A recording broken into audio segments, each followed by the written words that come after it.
더듬이. 네, 안녕하세요. 더듬이의 사카린 오편입니다. 네, 반갑습니다. 네, 반갑습니다. 네, 저희가 지난 시간에는 이제 특별 게스트였던 맹근님을 모셔가지고 생존이라는 이제 주제를 가지고 이야기를 나누면서 맹근님 위주로 좀 그분이 거쳐온 이제 예술 삶에 대한 이야기나, 그죠. 그리고 이제 본인 학교 생활에 대한 이야기를 했고, 그리고 자기가 어떻게 이제 네. 해외에서 예술가로서 활동하고 있다. 뭐 예를 들면 중요 키워드였던 뭐 치와와라든지 낭비라든지 네. 아니면은 그 자기가 이제 호스트가 되는 것들, 그죠. 뭐 이런 이야기 하면서 재밌게 이야기를 나눴잖아요. 그죠.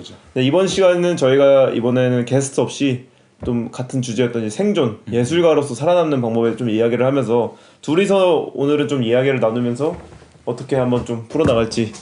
네, 안 그래도 제가 이제 생존 뭐 이런 걸 하자 이렇게 하면서 인스타에 이렇게 뒤적거리는데 책 한 권을 발견했어요. 근데 이게 이제 제목이 Navigating the Art World, 예술계에서 뭐 항해하는 법, 살아남는 법, 뭐 약간 이런 느낌이잖아요. 그러니까 뭐 한국어로 치자면 이제 그런 거죠. 약간 뭐 사막에서 살아남기, 그런 느낌이에요. 뭐 예술계에서 살아남기. 근데 중요한 포인트는 이건 것 같아요. 이게 이제 그 Navigating the Art World라고 돼 있잖아요. 네. 그 밑에 이제 Early Career Artist. 이게 풀 네임은 이제 Professional Practice for the Early Career Artist. 그러니까 예술 커리어의 초창기에 있는 이 약간 전문 작가들을 위한 실천 방법들, 뭐 실천 서들 이런 거라고 좀 봐야 되겠죠. 출판된 거는 이제 델피안 갤러리라고 이제 좀 되게 젊은 갤러리예요. 2017년에 이제 런던에서 이제 예술가 벤자민 머피랑 닉 J.S. 톰슨이라는 사람이 둘이서 이제 설립한 좀 노마드 갤러리라고 써 있더라고요. 이게 뭐 갤러리긴 하지만 약간 상업 갤러리라는 느낌보다는 좀 오히려 좀 대학 공간의 느낌인가요? 아니면 제 생각에는 좀 그래도 상업과 그 대학 공간의 중간 느낌? 정도? 그래서 실제로 작가들을 보면 젊은 작가들 위주로 하면서 또 좀 영한 페인팅을 좀 다루지 않나? 뭐 이런 느낌 좀 있는 것 같더라고요. 그래서 아무래도 좀 젊은이들이 이걸 운영하다 보니까 이 사람들 생각을 할 거 아니야. 자기들은 젊으니까. 뭐 이거 어떻게 살아남고 어떻게 해야 되고 뭐 인터뷰도 좀 할 거고 뭐 이거 하면서 만날 거고. 그래서 좀 모아놓은 책이에요. 그래서 뭐 실제로 이런 거에 지대한 관심이 있다 라고 하면은 어떻게 보면 좀 내용 자체는 좀 뭐 뻔하다면 좀 뻔한 내용이 많긴 해요. 사실 예술 얘기가 다 뻔하잖아요. 그치. 근데 그래도 좀 이제 우리가 좀 기피하는 그런 주제들에 대해서 좀 서슴없이 좀 말하는 건 있죠. 그리고 이런 주제들이 저희가 뻔하다고는 하지만 정리가 잘 안 돼 있는 걸 정리된 걸 딱 봤을 때 보여주는 그 그렇죠. 조금 더 자명해지는 느낌 있잖아요. 그런 부분에 대한 이야기도 있고. 이것도 제가 볼 때니까 신생 갤러리니까 이런 걸 좀 낼 수 있는 것 같아요. 그죠. 프로젝트성으로 뭐 예를 들면 모마에서 막 이런 거 굳이 안 내잖아. 안 내죠, 그죠? 우리 집 마치 비법인데. 아니면 또 요즘에 갤러리 입지가 여기서 이렇게 말을 하긴 하는데 나중에 뭐 옛날이랑 또 좀 다르니까 뭐 이제 소셜 미디어라든지 이런 게 있으니까 그래서 그런 얘기들이 많이 담긴 책이에요. 여기서도 뭐 보면 인스타그램에 대한 얘기도 많이 나오고 좀 그죠. 기타 SNS 뭐 페이스북 얘기 같은 것도 나올 수도 있고. 그래서 저도 약간 이제 어떤 느낌이냐면은 더듬이를 할 때는 뭔가 이 절에 들어가서 이 불경을 외우는 느낌? 근데 이거를 읽으면서 제가 들었던 느낌이 약간 클럽에 간 느낌이에요. 약간. 이거죠. 속세. 속세의 맛. 절에서 저희가 이렇게 수련을 하는 게 더듬이라면 네. 그러니까 이제 시주하러 가는 거죠. 그죠? 그죠. 길가로 이제 장터로 나가면서 실제 이 사람들의 삶이 속세가. 어떤가. 그 다음에 맹금루님이 오셨을 때는 약간 이제 우리 절에 누가 놀러 온 느낌이었다면. 맞아.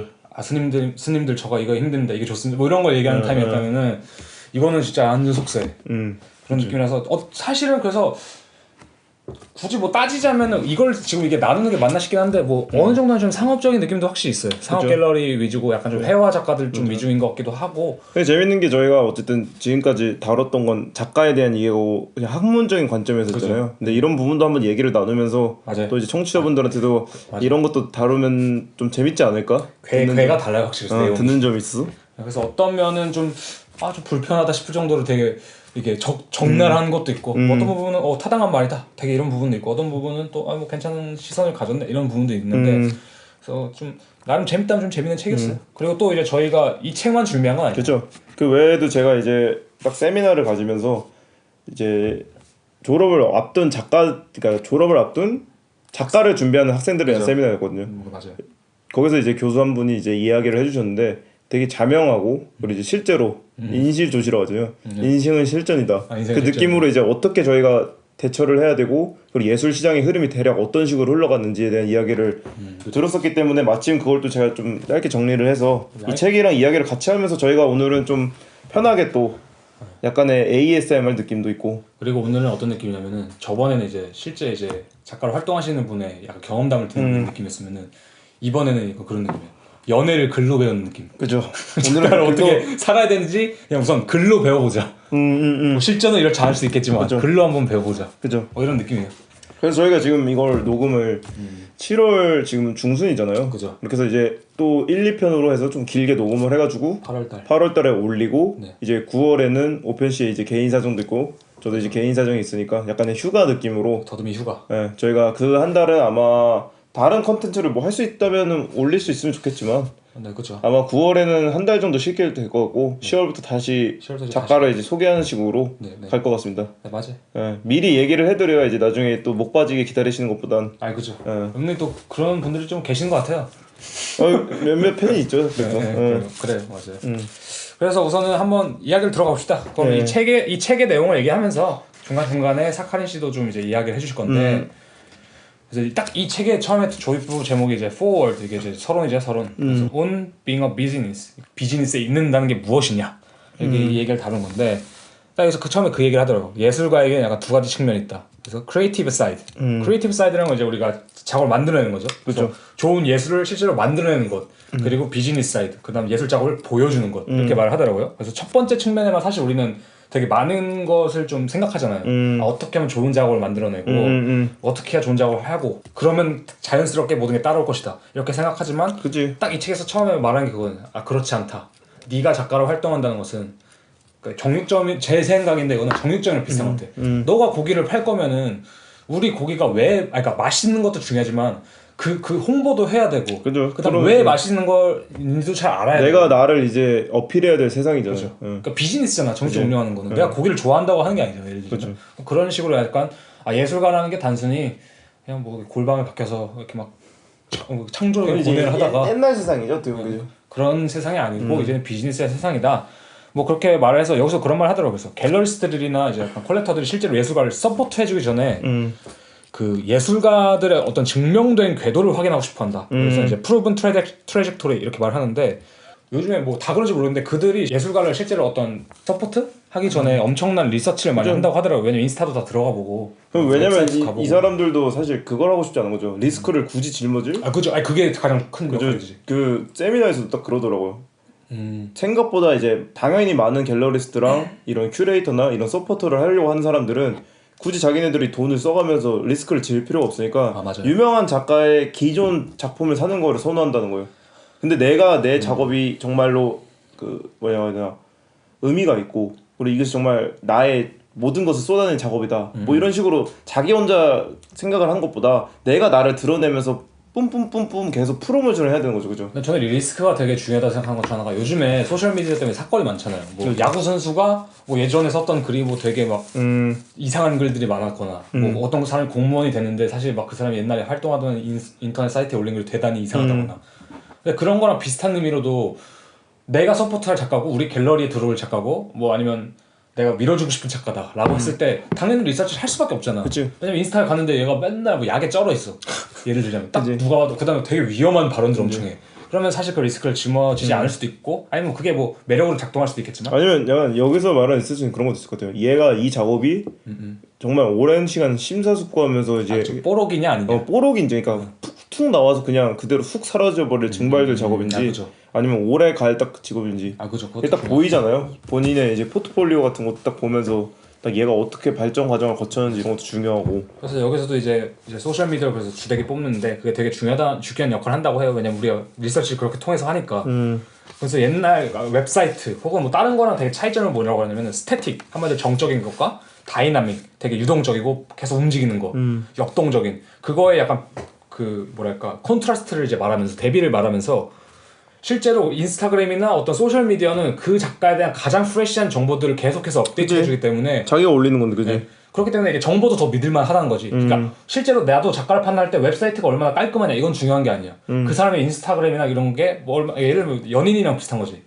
뭐 아니면 소개팅을 그러니까 소개팅을 봤는데 이 사람 뭐 명함을 봤는데 딱 좋아. 근데 그거는 모르는 거잖아. 그 사람이 전부가 아니니까. 인스타그램을 가보면 알잖아. 또 그 사람이 어떤 사람인지. 그치. 그런 건 이제 비슷한 느낌으로. 저는 그런 게 있어요. 개인적으로 뭐 궁금해진 작가가 있어서 그 사람 웹사이트로 들어갔는데 내가 지금 들어간 연도가 2021년인데 2019년까지밖에 없다. 아 그죠. 그런 경우면 김이 팍상한 거죠. 이런 이 사람이 이렇게 자기 작업에 대한 애정이 없는 건가? 맞아. 인스타 계속 하고 있어도 뭔가 좀 그렇게 되는 웹사이트를 관리를 아예 안 하는 건 조금 그냥 자기가 더 이상 액티브하지 않다라는 느낌도 들고 있고. 웹사이트는 좀 중요한 것 같아요. 이게 소셜 미디어나 지금 들어가기 전에. 당연히 저는 훨씬 중요한 것 같아요. 당연히. 제가 이제 저희 교수도 한번 얘기를 했었거든요. 그 제 친구 중에 한 친구가 이제 예술가는 예술을 해야 된다. 이런 신조를 가지고 있습니다. 그 나름의 이제 곤조를 가지고 작업을 하는데 다른 친구가 한 명 있어요. 근데 이 친구는 뭐 작업적으로 사실 키치한 부분도 있는데 이 자기 스스로의 홍보를 기가 막히게 해요. 그래서 뭐 벌써 팔로워도 막 5,000명이 넘고 두바이에도 그림을 보내고 막 이런 식으로 하다가 저희 교수가 딱 그런 얘기를 하더라고. 이 작업이 키치하고 안 하고 작업에 대한 질을 중요한 게 아니다. 얘는 어쨌든 이걸로 지금 이룩해낸 게 있지 않냐. 맞아. 그러니까 결과물을 도출해내는 거거나 자기의 이름을 알리는 거는 자기의 행위에 대한 결과물인 거죠. 그치. 그러니까 내가 열심히 뛴 거예요. 어떻게 발로 뛴 거지. 그것도. 그러니까 우리 흔히 그런 말 하잖아. 너는 뭐 인스타 스타다 말이면서. 그런 것도 있고.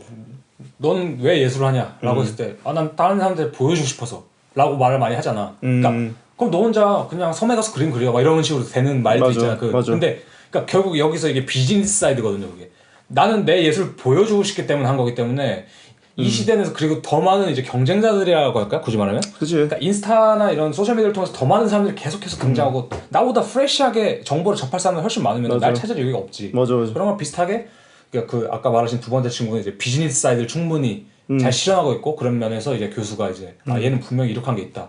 그러니까 이런 부분이 사이드가 진짜 아니라 비즈니스가 되게 중요한 것이다. 뭐 이런 부분에서 제일 최고는 두 마리 토끼를 잡는 거지만 그죠. 그건 일단 당연하지. 이 비즈니스 사이드나 뭐 크리에이티브 사이드나 둘 중 하나를 완전히 무시하면은 귀 하나가 없는 토끼가 되는 느낌인 거지. 맞아. 그래서 실제로 마지막으로 여기서 끝마치면서 그런 말을 해요. 당신이 예술가 뭐 이런 거 예술가라는 직업을 프로로 생각한다는 것은 프로 예술가가 된다라는 것은 스스로를 비즈니스 혹은 기업이라고 생각해야 된다. 그러니까 나 자신을 하나의 브랜드화 시켜야 되는 거잖아. 이게. 그치. 저희가 아까 뭐 이거 더듬이 지금 녹음 시작하기 전에 영상 하나 봤었잖아요. 짧게. 그 유명한 소위 세계에서 제일 잘 나간 작가들이 하는 그 조언들. 젊은 예술가에 대한 조언이 딱 있었잖아요.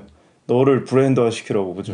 나에 대한 브랜드가 딱 이어지면은 그 사람이 뭘 해든 그 캐릭터가 딱 얻어지는 거지. 근데 맞는 것 같아요. 왜냐면은 전시에 누구 이름 걸려 있느냐에 따라서 전시의 가치가 바뀌잖아. 완전 달라. 자기 이름이 브랜드야 그냥 예술가는.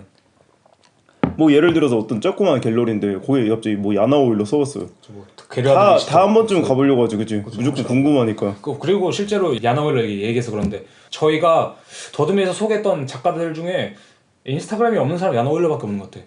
그런가요? 그럼 아담린도 있나? 아담린도 있을 것 같은데. 있을 것 같아. 헬렌 마틴도 없나?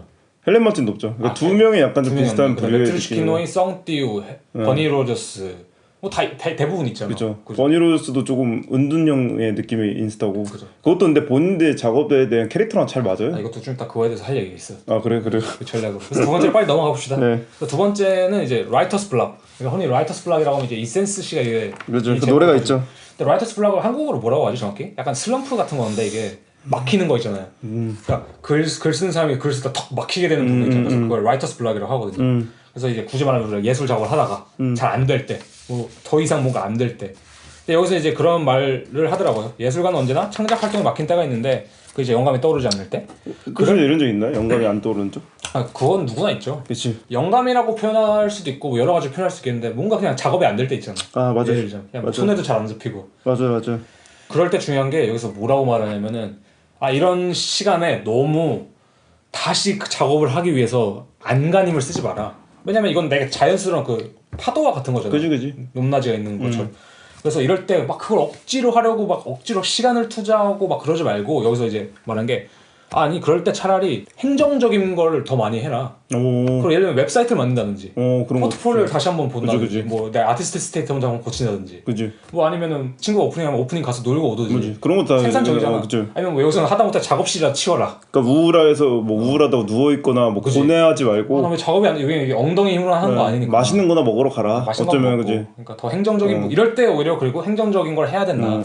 그 사람 말. 왜냐면 작업할 때는 행정적인 못 하지. 집중해 있으면. 그지. 고pen 씨가 이거 준비한 이 책의 부분에 중간중간에 이제 기존 작가들이 좀 많이 인터뷰한 거 있었잖아요. 거기서 보면은 영감이 안 떠오를 때 영감의 원천을 어디서 얻냐라는 거 보면은 이 행정적인 게 많지 않았어요? 친구들과 만나서 대화를 하거나 뭐 어떤 사람은 그냥 기차 타러 간다. 맞아요. 기차 여행 같은 커피 마신다. 이런 커피 마신 것도 행정적인 거거든요. 내 몸을 위한 행정? 그리고 우리가 막 예술가라는 직업을 좀 이렇게 막 불평할 때가 있잖아. 우리는 뭐 맨날 이렇게 고뇌해야 돼 뭐 이렇게 하잖아. 그지. 근데 또 이렇게 내가 쉬고 싶을 때 쉴 수 있는 게 또 예술가 직업의 특권이거든 사실. 맞아. 뭐 약간 좀 내가 뭐 아직 못 나간 사람이 열심히 하고 싶은 마음이 있겠지만 또 강요하는 사람 없잖아. 너 이거 해야 되라고. 없지. 어떻게 보면 이런 게 좀 특권이라면 특권인 거니까. 그러면서 이제 여기서도 중요하게 다루는 게 그래 스스로 언제 되게 깊은 집중을 요하는 작업을 하는 바이브가 오고 또 언제 이런 라이터스 블락이 오는지 스스로가 인지하는 게 되게 중요하다고 하더라고. 그러니까 예를 들면 누군가는 그럴 수 있지. 난 전시 같은 게 잡혔으면 이런 걸 잘해. 강제로 이제 푸시당한 스타일 근데 있고. 누군가는 전시가 잡혔으면 부담돼서 못하는 사람이니까 스트레스 받아서 못하는 사람도 있어. 맞아. 뭐 그런 것처럼 스스로의 패턴을 좀 파악하는 것도 중요한 것 같아요. 맞아. 왜냐면 어쨌든 이게 직업이니까. 내가 하는 사업이니까 굳이 말하자면. 이런 테마가 나왔으니까 궁금한데 이제 오펜 씨 같은 경우에는 개인적으로 이제 좀 안 된다, 안 풀린다 할 때 어떻게 뭘 하시나요? 저는 그래도 좀 영화, 뭐 책, 뭐 그런 걸 좀 하고 아니 좀 잡다한 거, 음악을 만들어 그냥 뭐 힙합 음악 같은 걸 만든다는 거. 뭐 아니면 그래도 이제 꽤 생산적인 걸 하시네 계속. 네, 그렇죠. 그래도 저는 아니면 저는 막 그런 걸 좀 많이 했어요. 이제 영어 아티클 같은 거 그냥 뭐 번역하고. 글 읽는 식으로. 나 왜냐면 번역하면서 읽으면 더 기억에도 많이 남고 또 뭐 영어 공부 좀 되고. 약간 그런 거. 그러니까 왜냐면 저도 약간 뭐 옛날에 운동을 좋아했는데 막 나가서 이렇게 노는 걸 좋아하는 타입이 아니라서. 그지. 뭐 여행 가는 걸 이렇게 좋아하는 타입도 아니고. 뭐 아니면 맛있는 거 좀 먹는다. 약간 좀 게을러지는 타입이네. 그러면은. 오펜 씨한테는 이제 이런 주기가 개인적으로 얼마나 찾아오는 것 같아요? 그래도 1년에 뭐 한두 번씩 찾아오지 않나? 되게 아까 적은 거 아니에요? 빈도적으로? 근데 그 기간이 뭐 한 1개월 반 이 정도로. 기니까. 또 할 땐 하고 이런 식으로 좀 되는 것 같아 저는. 그럼 석한 씨 반대로 어떤 것 같아? 저 같은 경우에 한 작업이 끝나고 나면 그때 이제 좀 약간 이제 다음 걸 하면서 생각이 좀 길어지더라고. 그러니까 뭔가 이렇게 내가 호흡을 멈추고 싶지 않은데 호흡이 멈출 때가 있어요. 그럴 때 저는 제일 좋은 방법이 저한테는 그냥 카페 같은 데 가서 앉아서 커피 마시거나 아무 생각 없이? 아니 아무 생각 없이 커피 마시거나 아니면 그냥 사람 구경하거나. 석한 씨는 제가 이렇게 막 트레킹 같은 거 하시는 거 좋아해요. 저는 그거 정말 반더롱. 반더롱이라고 하죠. 인생의 스승은 반더롱이다. 인생의 스승은 트레킹. 반더롱이 한글로 뭐지? 트레킹. 그러니까 영어로는 트레킹이고 한국어로 그런 거 있잖아요. 뭐 제주도에 능선 따라 걷기. 그죠. 저는 그런 걸 좋아하거든요. 석한 씨의 행위를 약간 낭만적으로 표현하면 그거네. 나는 방황을 할 때가 오면 난 방랑을 한다. 그죠. 전 좋게 포장해 주시는데. 저 같은 경우는 이제 뭐 예를 들면은 이렇게 숲 같은데 그냥 걷다 보면은 그 뇌라는 게 실제로 그 런닝할 때 뇌가 활성화가 되는 게 그거래요. 이 발바닥이 규칙적으로 비가 혈액순환. 발바닥이 규칙적으로 이제 땅에 닿으면서 이게 뇌를 규칙적으로 계속 자극을 시킨대요. 옛날 저희 할아버지도 그래서 그 아시죠? 약간 우들투들하고 거기 맨날 뉴스 보면서 거기 위에 걸으셨거든. 그래서 마지막으로 여기서도 그런 말을 해요. 그래서 미루는 버릇이나 연기하는 것은 뇌가 쉴 수 있기 때문에 굳이 나쁜 것이라고 생각하지 마라. 그것이 필요할 때는 그것을 해야 되지만 어쨌든 맞아. 작업할 무드가 돌아올 때 그것을 끌고 오지 마라. 그러니까 이게 뭐냐면은 내가 쉴 때 쉬어야지 그 피로든 뭐든 그게 내가 작업할 때는 작업장을 안 온다는 거지. 항상 말하잖아요. 쉴 줄 아는 것도 능력이다. 실전의 능력. 못 쉬는 사람이 생각보다 많거든요. 맞아요. 못 쉬고 이거 스트레스 받아서 그 스트레스 때문에 또 스트레스 받다 보면은 맞아, 작업에 대한 생각 악순환이야. 놓치게 되잖아요. 그러니까 이게 뭐냐면 나 작업이 안 돼 막 고민을 해서 제대로 쉬지 못해. 해야 돼 하는데 그러다가 또 이제 작업을 해야 될 때가 와. 맞아. 그러면 그 무드 똑같이 작업하는 무드로 가는 거야. 맞아. 그럼 이제 약간 악순환처럼 되는 거죠. 그래서 이런 식으로 할 때 이런 뭐 행정적인 거 좀 아니면 현실적인 걸 좀 해라. 차라리 뭐 알바 좀 할 수도 있는 거고 아니면 맞아. 뭐 알바 하루 이틀 더 하던거나 뭐 이런 거가 될 수도 있고. 근데 이 행정적인 게 진짜 좋은 것 같아요. 맞아요. 뭔가 왜냐면 그런 거 좀 굳이 말하면 내 창조적인 뭔가가 하는 거 아니잖아. 맞아. 뭐 내가 자기소개서 쓰지 않는 이상. 근데 꼭 해야 되는 건지 그런 것들도 그래서 이제 초클러스 아시죠? 알죠. 그 초현실주의 그린 하이퍼리얼리즘. 하이퍼리얼리즘 맞아. 그분 이런 말이 하셨더라고요. 여기서 영감은 아마추어들을 위한 것이다. 나머지는 그냥 일어나서 일을 하러 가는 것뿐이다. 당신이 구름이 걷히고 뇌의 번개를 맞기를 기다린다면 당신은 많은 일을 하지 못할 것이다. 모든 좋은 아이디어는 이 과정을 통해 나온다. 그것은 작업을 하는 것 안에서만 나온다. 그러니까 이거는 결국 그 소리네요. 영감을 기다리지 마라. 저희 세미나 때도 그랬거든요. 작가가 무슨 가만히 어디 사과나무 밑에 있다가 사과 먹고 중력 찾은 그 그죠. 유레카. 그게 아니라 그냥 맨날 꾸준히 가라 그랬거든요. 맞아요. 거기 이제 독일어로 올덴틀리시아라고 하잖아요. 맞아요. 그러니까 계속 이제 꾸준히 무슨 공무원 마냥 일단 가서 계획적으로 앉고 좀 생각하고 뭐 손을 끄적이든 뭘 하든 해라. 근데 만약에 그냥 기다리다가 마냥 때가 올 때까지 절대 오지 않잖아요. 그건 맞아. 영감도 그렇고 계속 자기가 인풋을 넣어야 되는데 억지로라도. 그 프랜시스 베이컨 유명하신 그 일화 가끔 하셨던 거 있잖아요. 뭐였죠? 또 있잖아요. 루틴. 그죠. 이 루틴 뭐 아침 6시인가?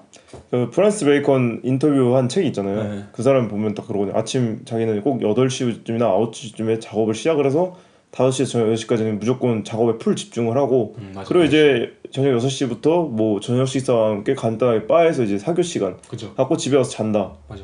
완전 스트레스 없이 그때. 스트레스 없이 그냥 그때는 이제 완전히 뇌를 쉬게 놔버리는 거죠. 그런 일하는 되게 많잖아. 뭐 우리나라에서 어떤 작가분이었는지 기억이 안 나는데 이제 집 바로 옆에 작업실이 있어가지고 거기 담장을 아예 쳐놓고 맞아. 대문을 나가서 뭐 거기로 들어왔다 다시. 그러니까 자기가 사는 마음가짐을 위해. 개인적인 주거 공간과 맞아. 작업실을 분리하는 게 생각보다 꽤나 중요하죠. 꽤나 루틴적으로. 중요해요. 맞아. 왜냐면은 실제로 사칸 씨도 가끔 집에서 작업을 하시니까 알겠지만 집에서 하면 이게 생활과 분리가 안 돼. 이상해. 쉬는 느낌도 안 맞아요. 들고. 맞아. 삶이 그게 뭐라 하냐 그 되게 생각보다 단조로워져. 맞아. 그러니까 이걸 파악을 못하는 거죠. 집에서 나와서 작업실로 가는 길의 소중함 있잖아요. 맞아. 그 저희 교수도 딱 그랬거든요. 너 요새 지금 집에서 작업하지 이러는 거예요. 그래서 어떻게 알았어? 그랬더니 집에서 작업한다며 그러죠. 내가 말했을 때 네가 말했대. 나와 이러는 거예요. 집 안에 있으면은 소통이 없이 혼자 있다. 그지. 그럼 골방에 그 갇히는 쥐꼴 낸다 막 이런 식으로 얘기를 하더라고요. 맞아. 나와서 작업실로 가는 길에 영감이 될 수도 있다. 그다음에 이게 또 뭐 이거 저 개인적인 거랄지도 모르겠는데 학교나 뭐 작업실 갔다 오면은 뿌듯해요. 그치. 잠도 잘 오고 뭔가 한 거 같고 여기서 스트레스도 없고 집에서 그냥 쉴 때 딱 쉬는 느낌. 그러니까 나한테 합당한 쉼을 주는 느낌. 맞아. 난 할 거 했다. 할 거 하는 느낌 있잖아. 그런 느낌이죠. 그래서 아무튼 너무 이게 스스로를 한마디로 갈구지 마라. 맞아. 좀 쉴 때 쉬고 할 때 하고 딱 이런 느낌이죠. 그러니까 또 너가 현실적으로 해야 될 건 좀 하고. 이게 뭐 예술가를 위한 일이지만 모든 사람들을 위한 말인 것 같아. 어떤 직업이든 할 땐 하고 근데 이런 게 아무리 좀 두드러지긴 하잖아. 할 땐 하고 쉴 땐 쉬다. 이거 얼마나 중요한데. 맞아요. 그다음에 이제 다음 챕터. 그래서 제목은 이제 Building Your Profile. 이제 너의 프로필. 내가 어떻게 만들어야 되냐. 그래서 뭐 예술계에서 사람들은 당신이 되게 활동적이고 뭐 목표 지향적이고 헌신적이고 프로페셔널하기를 원한다. 당신의 전시 혹은 활동을 어떤 방식으로든 알려야 된다. 그래서 중요한 건 여기서 이제 전시 활동에 대한 충분한 고지를 하라고 하더라고. 그래서 뭐 내가 뭘 한다고 하면은 전날에 야 나 내일 이거 하니까 와. 이러면 이건 진짜 프로페셔널하지 않은 거고. 제가 이번에 프로페셔널하지 못했네. 근데 제가 알기로 사카리 씨 이번에 했던 거 약간 이제 서프라이즈 느낌 아니었어요? 그치 그렇게 했는데 이벤트 느낌으로. 그래서 하루 전날 혹은 그 전날 알리는 것은 되게 프로페셔널한 게 아니라 꾸준히 뭐 웹사이트든 어떤 뭐 인스타든 통해서 언제 이걸 한다라는 것을 좀 충분히 전에 고지를 하고 그럼 되게 프로페셔널하다고 하더라고요. 그러니까 여기서 이제 좀 많이 기억이 하려는 게 아티스트 스테이트먼트 얘기 많이 하더라고요. 그래서 아티스트 스테이트먼트를 쓰고 발전시키는데 시간을 되게 많이 써라. 혹은 누군가에게 써주기를 부탁해라. 큐레이터나 콜렉터들 뭐 혹은 그런 사람들은 예술가들에 대해 찾아보며 그들의 글을 대단히 많이 읽어본다. 이걸 보면 생각해 그 한국의 미술평론 중에 임근준 그분이 또 한 50개인가 정리해서 올렸었잖아요. 옛날 그거 있었죠. 근데 거기서 딱 그런 거 있어. 그러니까 아티스트 스테이트먼트를 평론가가 써주는 거는 좋을 수 있는데 이상한 추기문 있잖아요. 그건 아니지. 축사문을 부탁해서는 안 된다. 이게 뭐랄까 약간 찬양하는. 그러니까 나의 작업에 대해서 이해해줄 수 있는 사람이 있는 건 굉장히 중요한 일이거든요. 맞아요. 근데 이 아티스트 스테이트먼트를 무조건 혼자 써보는 게 진짜 중요한 건 맞는 것 같아요. 맞아요. 쓰고 나서 그 사람이 써준 글에 대한 비교를 할 수 있잖아요.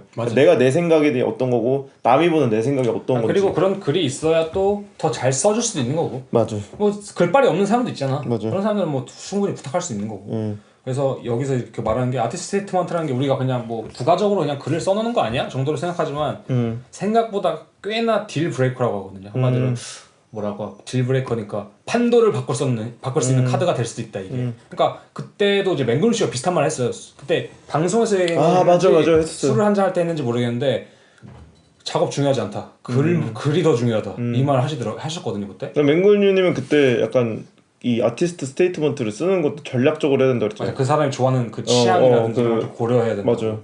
그래서 실제로 보면은 이게 당연한 게 왜냐면은 아티스트 스테이트먼트가 글이란 게 사실 솔직하잖아. 그래서 어떤 사람은 되게 현학적으로 글을 쓰는 사람도 있을 거고 뭐 어떤 사람은 되게 재미없게 글을 쓰는 사람도 있을 거고 어떤 사람은 되게 진실된 글을 쓰는 사람도 있을 거고 맞아. 어떤 아티스트 스테이트먼트는 되게 일기장 같은 것도 있을 거고. 맞아. 근데 그게 뭐가 중요하냐가 아니라 그게 얼마나 잘 맞고 진심이냐가 글은 보이거든 사실. 그러니까 이게 그냥 얘가 멋있게 쓰려고 뭐 말도 안 되는 뭐 롤랑 바르트에다 갖다 붙였네 뭐 이런 거 있잖아. 그런 게 아니라 얘가 진심으로 롤랑 바르트에 대해서 생각하는 애고 뭐 아니면 뭐 롤랑 바르트가 아니더라도 뭐 어떤 뭐 많은 철학자가 있잖아. 뭐 요즘에 뭐 마르쿠스 가브리엘 이런 사람도 있고 독일 젊은 철학자도 있고 또 뭐 이런 사람한테 진짜 진심으로 많이 책을 읽었고 자기 작업에 녹여내서 이게 또 작업을 다시 보면서 그러면서 이런 걸 생각하고 얘가 이런 걸 했구나. 라고 했을 때 포텐셜이 사실 더 보이는 거잖아. 어떻게 맞아. 보면.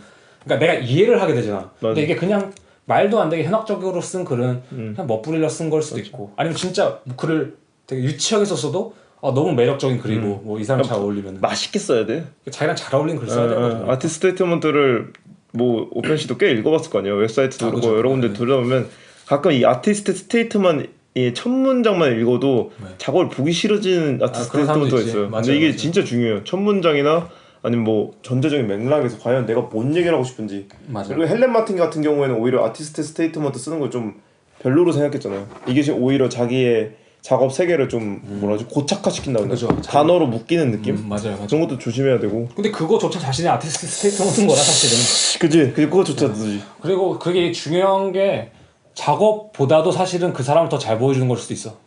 그지? 아무래도 내가 나를 정리해서 좀 내놓는 꼴이. 그다음에 얘가 아까 말했지만 누구한테 시켜라 이게 그냥 나 책임 전가를 하라 이게 아니라 그러니까 이것도 성이거든 하나의 이 글이 얼마나 잘 써 있느냐도 사실은 성이거든요. 맞아. 그래서 그런 것도 봤을 때 그냥 이 사람이 얼마나 진지한지도 좀 보이고 사실 어떤 의미로 진짜 진솔하게 작업을 하고 진지하게 작업을 임하고 있구나. 그다음 자기 자신에 대해서 얼마나 알고 있구나. 이런 것도 되게 중요하죠 사실. 맞아. 그래서 그런 면에 있어서 이런 걸 좀 강조하지 않았나.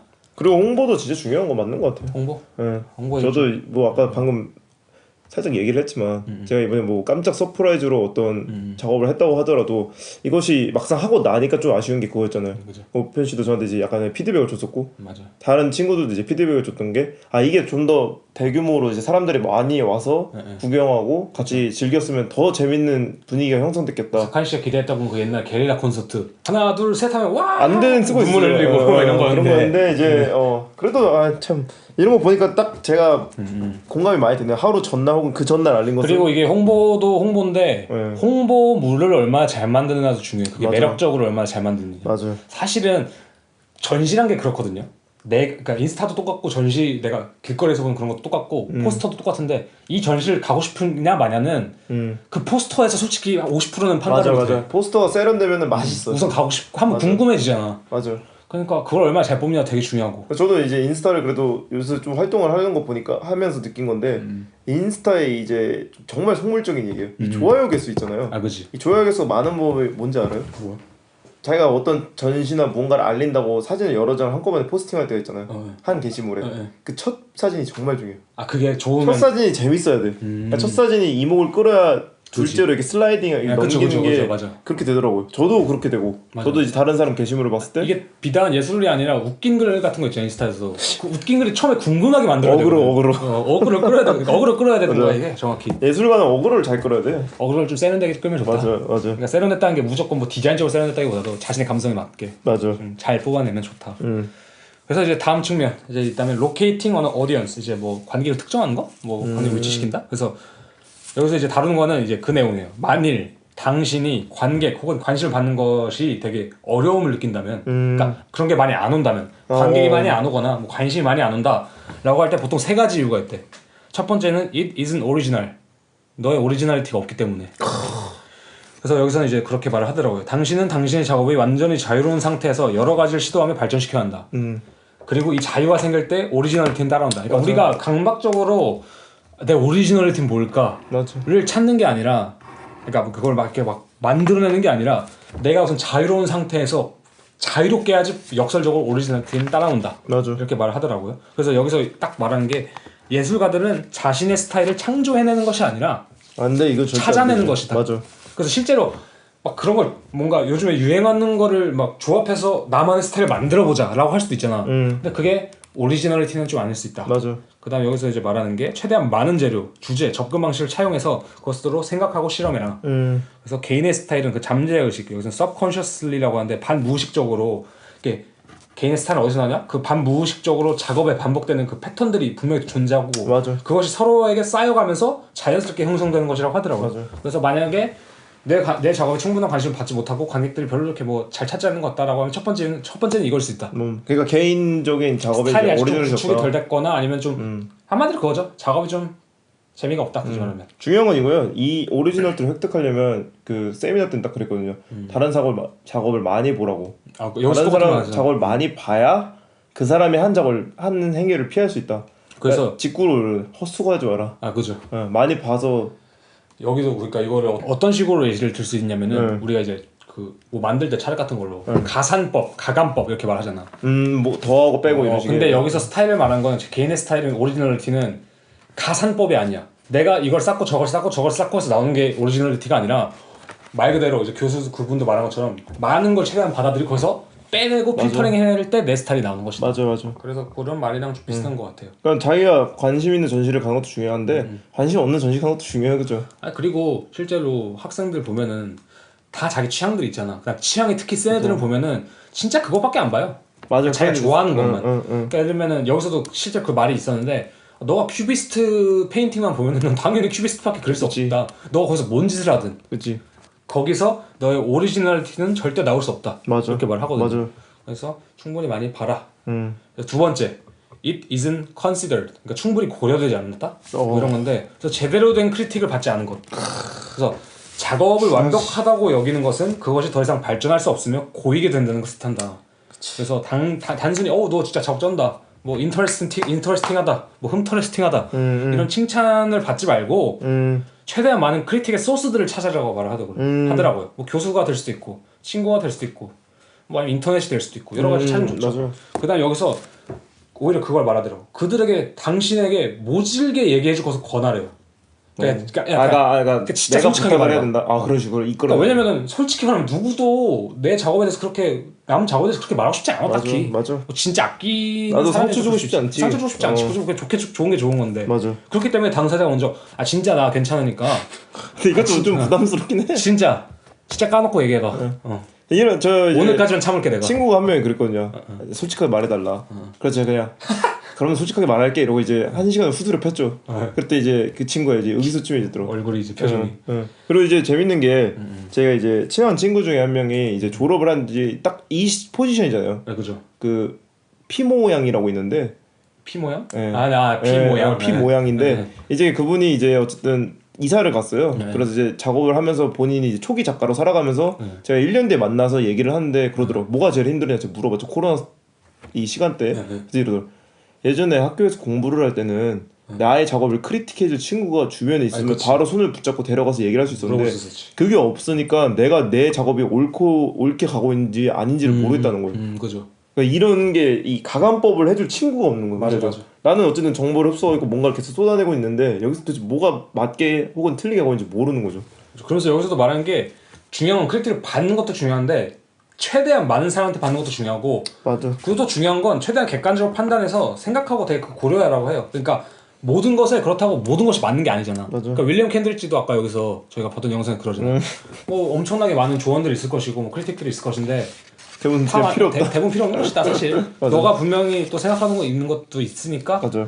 잘 생각해라. 그러니까. 맞아. 근데 왜냐면은 이런 크리틱이 중요한 게 어쨌든 전혀 내가 생각하지 못한 부분을 건드려 주니까 그거 중요한 거죠. 그러니까. 그리고 중요한 게 뭐야? 이런 가감법을 해줄 수 있는 좋은 친구라는 거는 진짜 자기 작업에 관심 있는 사람만이 그런 거 할 수 있는 것 같아요. 맞아요. 그러니까 내 작업에 관심 없는 사람한테 주구장창 얘기해봐야 이 사람은 대부분 상투적인 얘기하잖아요. 그리고 좀 진정한 크리틱을 받을 수 있는 거는 어느 정도 인간적인 관계가 형성이 돼 있어요. 맞아. 그러니까 내가 어떤 사람인지 좀 아는 사람. 맞아.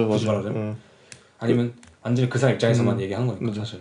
두세 명만 가져도 성공하는 거라고 하잖아요. 소위 말하면 자기 작업에 대한 온전한 이야기를 나눌 수 있는 상대방을 그죠. 두세 명만 가져도 성공한 거다. 그 유명한 편지 있잖아요. 뭐 그 컨베비치가 읽어서 유튜브에도 있는데 그 솔루이시 에바에스한테 보낸 편지도 보면은 되게 이게 좀 진정성이 담기는 크리틱이거든요. 크리틱이지 사실은. 에바에스의 작업에 대한 크리틱. 에바에스가 고민이 많은 것 같더라고. 뭐 전 내용은 모르겠는데. 근데 솔루이시 뭐 너가 쿨하지 않다고 생각하지 말고 너만의 언쿨함을 만들어라 차라리. 뭐 언제까지 남 탓하고 뭘 맞추고 이럴 거냐. 맞아. 그러지 말고 그냥 해라. 그래서 거기서 그러네요. Just do.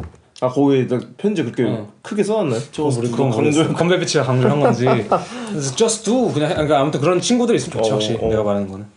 참 이런 게 생각하면 이게 재밌는 게 뭐냐면 저도 이제 예전에 책 한 권을 누구한테 빌렸었는지 기억이 안 나는데 라이너 마리아 이렇게 있잖아요. 그 시인. 네네. 그분이 편지를 쓰고 받은 거에 대한 책 모음이에요. 맞아, 많이 얘기했던 거. 네, 그때 이제 어떤 젊은 시인이 자기가 이제 시인이 되고 싶어서 마리아 릴키한테 딱 편지를 보내서 조언을 구한 거였는데 거기도 딱 그런 게 써 있었더라고. 다른 사람들의 너무 많은 이야기에 주의를 기울이지 말고 가장 중요한 건 나의 내면에 대한 이야기를 귀를 기울여요. 기울여요. 내 내면의 이야기가 틀렸다고 생각하면 틀린 걸 일단 하래. 그리고 나서 크리틱을 받으면 된다. 뭐 그런 식으로 써지더라고. 근데 그게 지금 거의 뭐 100년, 200년 가까이 그죠. 전에 써진 건데 결국 이 돌고 도는 패턴은 똑같은 거죠, 사람이. 크리틱은 이제 비판, 그죠? 맞죠. 비판? 네, 비판. 저희도 어제 약간 갑자기 아주 밤에 새벽 2시가 저희가 이제 뇌가 갑자기 뽕 하면서 저희 이제 서로 어제 좀 크리틱 타임. 서로 크리틱을 좀. 좋은 크리틱 타임이었어. 저는 이제 마련해야겠네요. 저희 장례식은 크리틱이다. 이제, 아니 저희 장례식은 이제 엄숙함이 아니라 모두들 와서 나의 삶을 크리틱하고 가라. 아니 죽었는데 뭐 듣지도 못할 거야. 그냥 하고 가는 거지. 멋있게. 한 명씩. 너는 인생을 뭐 같이 살았어. 뭐 이런 거 있잖아. 5편 그러니까 담배 많이 피지 말라 그랬지 뭐 이런 거. 그치. 뭐 그런 것처럼. 누군지 대충 알 것 같은데. 그다음 마지막 세 번째가 it isn't discoverable. 그 discover 찾다. 발견할 수 없다. 그러니까 이게 앞선 두 가지가 모두 만족돼 있는데 오리지널리티도 있고 크리틱도 잘 받고 있는데 잘 받고 있는데 뭔가 이게 관심을 못 받는 것 같다. 뭐 이런 거면 이제 찾을 수가 없는 것이. 그러니까 많이 홍보도 안 되고 있거나 아니면 되게 이상한 장소에 있거나 작업이 자기랑 어울리지 않는 막 그런 전시들을 하고 있거나 뭐 그럴 것이다. 보통 이렇게 말을 하더라고요. 이게 소위 연예인분들이나 가수분들이 소속사 잘못 만났을 때 그 이 꼴이 나죠. 아 그죠. 재능 있고 맞아요. 충분히 엄청나게 그런 거 있잖아요. 맞아요. 근데 이제 소속사 잘못 만나서 꽃 못 피우다가 이제 딱 만나는 순간 딱 터지는 경우도 있고. 그래서 여기서도 이제 갤러리 혹은 기존의 공간이 뭐 보기 좋다고 해서 뭐 꼭 그곳이 당신의 작업이 있어야 하는 곳은 아니다. 맞아. 그래서 뭐 나 그냥 예술 하니까 나 하얀 배가 걸어야지 뭐 그냥 좋은 갤러리에 걸어야지 보다 뭐 진짜 뭐 후진 공간 같은 데 있을 때 더 빛이 나는 작업도 있는 거고 예를 들자면. 네, 그래서 이제 다음 작업이 약간 인스타그램 얘기인데 인스타그램 얘기가 나왔군요 드디어. Effective social media How to capture your audience 어떻게 당신의 관객을 붙잡을 것이냐. 그래서 새로운 커리어를 시작한 예술가에게 가장 도움이 많이 되는 플랫폼은 단연 인스타그램이다. 맞아요. 지금도 아직도 인스타그램이 제일 그거죠. 그죠. 뭐 인스타그램 아직도 활발한 이제 거의. 뭐 틱톡에서 먹고 내 거를 홍보하진 않잖아. 전 틱톡커로 가겠습니다. 알겠습니다. 네. 그래서 많은 예술가들 또한 작업가 혹은 작업 사진을 인스타와 같은 플랫폼에 적당하게 만들기 위해 편집한다. 그래서 이게 되게 큰 변화라고 하더라고요. 그러니까 사진을 그냥 정사각형으로 편집하는 수준이 아니라 작업 자체를 조금 거기 잘 나오게. 저는 이건 좀 촌스러운 것 같아요. 가끔 이제 인스타 계정 들어갔는데 이 정사각형 이용해서 6개, 9개 가지고 뭐 하나 하고 알죠? 그치. 9개 해가지고 또 하나의 그림을 완성시키고 그리고 저희가 그때 우스갯소리로 그런 얘기 했었잖아요. 그러니까 어떤 작가는 진짜 자기의 인스타그램을 되게 오피셜한 스타일로 하고 있고 어떤 작가는 자기의 일상도 딱 올리면서 나의 이제 쿨한 모습을 살짝 이제 흘리는 이제 이게 바로 여기 나오는 내용입니다. 나오나요 또? 그러니까 두 가지 방법이 있어요. 인스타를 활용한 두 가지 전략. 네. 저는 이번 전략을 사용할까 하는데 자 먼저 들어보세요. 이미 저희는 1번 비주얼 다이어리 어프로치. 그러니까 시각 일기장. 그래서 나의 게시물을 저널이나 뭐 온라인 스케치북처럼 활용하는 것. 그래서 뭐 사적인 성향을 띠기도 하는데 아티스트의 성격 등을 알기를 원하는 콜렉터와 후원자에게 어필할 수 있다. 또한 당신의 작업 과정, 영감, 생활 등에도 관심을 가지는 예술계 사람들에게 긍정적인 영향을 미칠 수 있다. 뭐 그러니까 댓글도 실제 좀 달기도 하고, 아니면 스토리 많이 올리기도 하고, 뭐 이런 사람도 있잖아요. 맞아. 실제 좀 버니러스가 1번이지. 그러니까 원이로스 좀 1번이죠. 사적이고 썽띠우는 좀 2, 1번의 사이고. 두 개 사이. 저도 약간 굳이 따지면 1, 2번의 사이고. 맞아요. 어뼈 씨는 이제 아직 2번 쪽으로 지금. 네, 생각하죠. 저 딱히 이게 안 하고 있잖아요 지금. 저는 딱히. 그죠.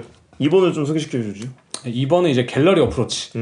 그래서 이것은 이제 사적인 내용보다는 전문적으로 촬영된 작업들과 뭐 갤러리와 같은 벽돌에서 찍힌 작업 사진들을 올리는 방법. 그래서 아티스트 스스로의 목소리가 들어가기보다는 캡션에는 보통 설명 혹은 발췌문이 들어가. 그러니까 내 이야기는 없어.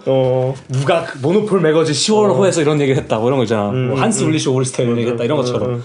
그다음에 뭐 보통 이러한 계정은 이미 어느 정도 자리를 잡은 작가들이 사용함. 이런 계정 생각하니까 딱 떠오르는 작가 한 명 있는데 한국에 양희길 작가님. 양희길 작가님 그렇지. 딱 그렇잖아요. 이렇게 책 맞네요. 넘기는 거 하면서 밑에 이제 뭐 코끼리 그거. 그다음 내 전시 언제 어디서 하고 뭐 이런 거. 아니면 약간 다른 갤러리에서 올린 포스트를 리포스트하거나 뭐 이런 식으로. 맞아.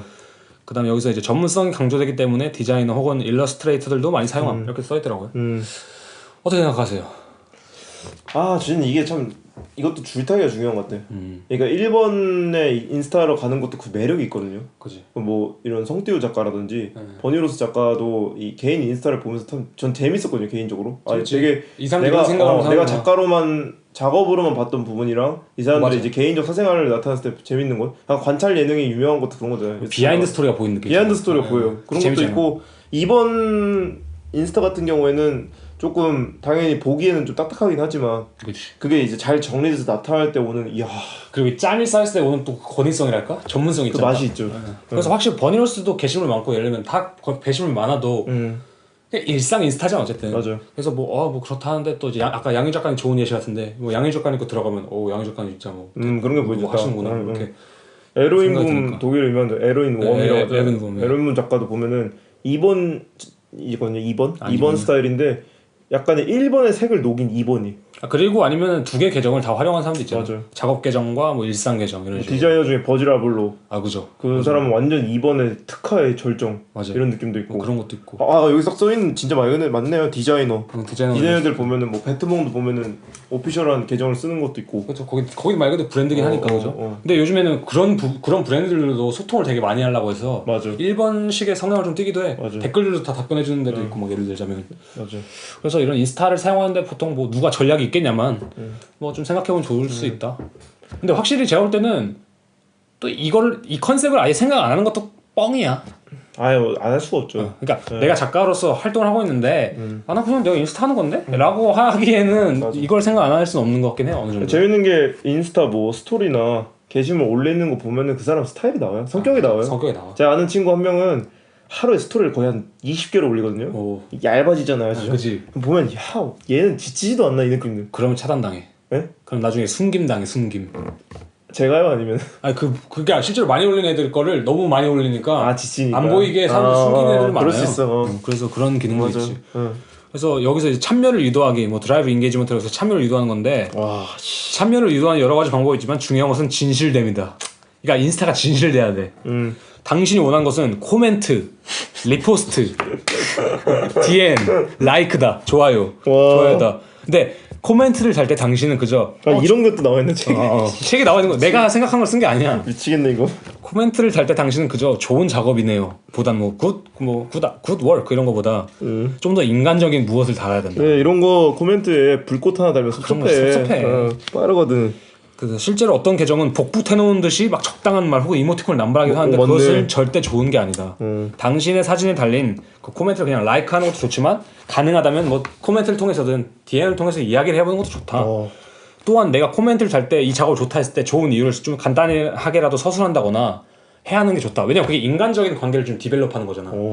너 작업 약간 이런 뭐 색감이나 뭐가 좋은 거 같아 라고 하면 그냥 굿 워크 이거 훨씬 낫잖아. 그럼 너도 그래 맞아. 그러냐 뭐 내가 이런 색을 썼다 뭐 이렇게 말할 수도 있는 거고. 저도 뭐 하나 올렸었는데 다들 이제 불꽃 하트 이런 거 올리다가 저랑 이제 꽤 오래전에 연락하다 안 하는 친구 한 명이 제어 파인 이러는 거예요. 근데 거기서 그냥 뭐지? 그냥 그걸 8글자를 썼다는 거에 감동 알죠. 아니 그냥 글자를 썼다는 게 글자를 쓴 거랑 플러스 어쨌든 자기가 무슨 감정을 느꼈는지를 딱 했지. 맞아. 관심을 가져주는구나 이런 것들. 이래서 약간 좀 그래서 되게 그게 인간적인 관계를 좀 하기 좋다. 실제로 너무 이렇게 많이 하는 건 좋지 않다고 하더라고. 맞아. 그러니까 그냥 이모지 남발하고 맞아. 이런 거 있잖아. 그래서 예를 들면 그래서 성공 중에 많은 계정들은 타인의 작업을 또 포스팅해 준대. 샤웃이라고 하죠. 샤웃. 이제 우리가 힙합 같은 데서 샤웃 같은 거 많이 한다고 하는데. 그러니까 이제 우리가 그러니까 수상하면 이제 그런 청룡 영화제 이런 데서 뭐 누구한테 감상을 전하고 이런 것처럼 약간 타인의 작업도 많이 포스팅해 주는 것도 중요하고. 이런 게 좀 학교 전시에서 많이 일어나는 것 같아요. 맞아. 여기도 써있지 않았어. 타인의 작업을 스토리로 포스팅할 때는 언제나 태그를 달아줘야지. 그 계정 태그를 달아줘. 안 달면 섭섭하다고. 그치. 그러면서 이제 다음 단계로 가죠. 그래서 이 참여를 유도했어. 뭐 이게 관객이 될 수도 있고 친구가 될 수도 있고 뭐 갤러리 관계자가 될 수도 있고 미술 관계자가 될 수도 있지. 그럼 이 사람을 어떻게 잡을 것이냐. 그러니까 입질이 왔어. 이거 어떻게 끌어올릴 것이냐. 그래서 이제 당신의 관객 방문자를 사로잡는 법 중 하나는 웹사이트를 만드는 것이다. 웹사이트는 인스타그램보다 사람들을 더 붙잡아 놓고 가깝게 만든다. 즉 인스타가 대문의 역할을 한다면은 웹사이트는 잘 정돈된 집의 역할을 한다. 그러니까 얘들아 우리 집 놀러 와봐 하면 너 집 멋있다? 하면 이제 들어와야 되잖아. 거기 안에도 깔끔하게 잘 돼 있어야 되는 거지. 그래서 웹사이트에는 CV 우리가 흔히 말하는 CV니까 뭐지? 약간 이력서, 바이오, 비오그래피, 그다음에 전시 목록, 고화질의 사진들 등이 포함되어 있어요. 근데 버니로스 안 하는데. 지금까지 작가 이야기를 하다가 갑자기 이런 얘기를 하는 게 왜 이렇게 웃기죠? 이게 표현이 웃겨. 이곳은 당신의 회고전이라 생각해야 된다.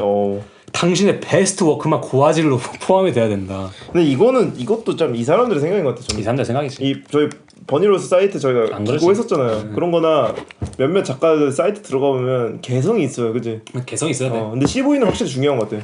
그런 거 좀 있으면 좋은 것 같아. 몇 년생 보는 게 좀 요새 새로운 취미라. 그다음 버니로스도 있어요. 그거.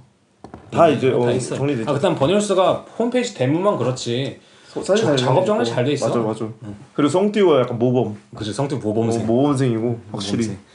그다음에 뭐 웹사이트에 메일링 리스트를 포함하면 좋다 해서 이 메일링 리스트를 어떻게 해야 되는지 한 2페이지가 있는데 이걸 좀 번역하다 현타 와가지고 내가 이건 좀 아닌 것 같다. 그러니까 이 메일링 리스트라는 게 자기 웹사이트에서 그런 거 있잖아 뭐 소식 받아보는 거 메일 가입하는 거 그거 하면 이제 내 자동으로 이제 보내는 애들 있잖아. 예. 그래서 이건 좀 내가 현타 오더라고. 굳이 하나 싶기도 한데 여기는 중요하다는 식으로 말을 하더라고요.